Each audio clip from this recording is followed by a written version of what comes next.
Hello दोस्तों, स्वागत है आपका हमारे यूट्यूब चैनल लर्निंग सोशियोलॉजी में, जहां आज हम आत्म या स्व के विकास की अवधारणा पर चर्चा करेंगे। तो चलिए हम अपना आज का वीडियो शुरू करते हैं।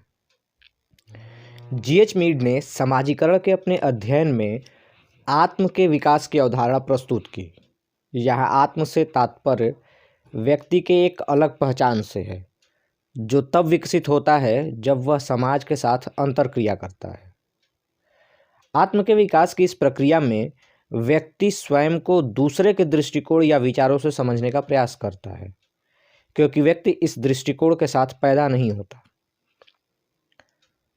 समाजीकरण की प्रक्रिया में हम दूसरों की जगह पर स्वयं को रखते हैं और फिर दुनिया को समझने का प्रयास करते हैं। यह हमें आत्म रूप से सचेत करता है। उदाहरण के लिए, यदि कोई व्यक्ति स्वयं को दूसरों के दृष्टिकोण से देखने में सक्षम नहीं है, तो मीड के अनुसार उसमें आत्म का अभाव है। मीड मानते हैं कि प्रत्येक व्यक्ति विकास की एक विशेष प्रक्रिया से गुजरता है, जिसके 3 चरण होते हैं। प्राथमिक चरण में व्यक्ति बच्चा होता है, वह केवल नकल करने में सक्षम होता है। उसके भीतर दूसरों के अनुसार समझने की क्षमता का अभाव होता है।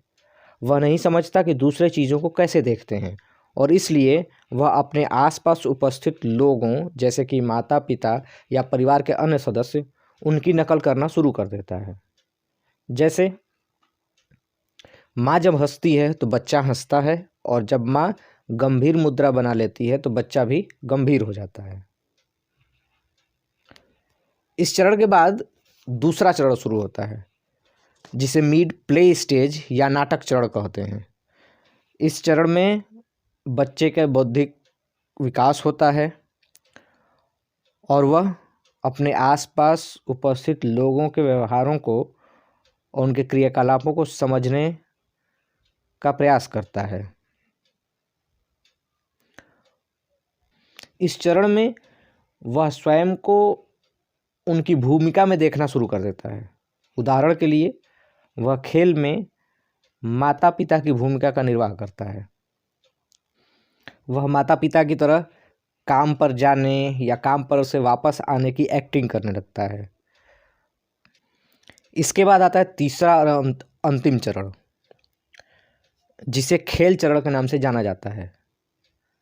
बच्चे एक ही समय में कई भूमिकाओं पर विचार करना सीखते हैं और यह समझने का प्रयास करते हैं कि वे सभी भूमिकाएं एक दूसरे के साथ कैसे अंतरक्रिया करती हैं। इस चरण में बच्चे विभिन्न लोगों के साथ भिन्न भिन्न उद्देश्यों से जुड़ी बातचीत को समझना सीखते हैं। उदाहरण के लिए, इस चरण में एक बच्चा रेस्तरां में कार्य कर रहे प्रत्येक व्यक्ति के व्यवहार को समझने में सक्षम हो जाता है, और इस प्रकार से अंततः बच्चे सामान्यीकृत अन्य के विचारों को विकसित करने, समझने और सीखने लगते हैं।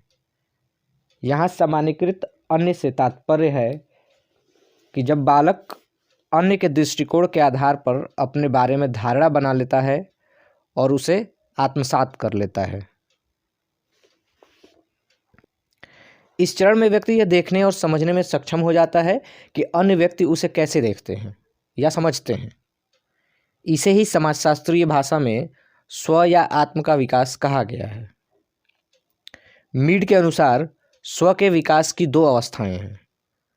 पहली अवस्था मैं की है, जो मुझे में विकसित होती है।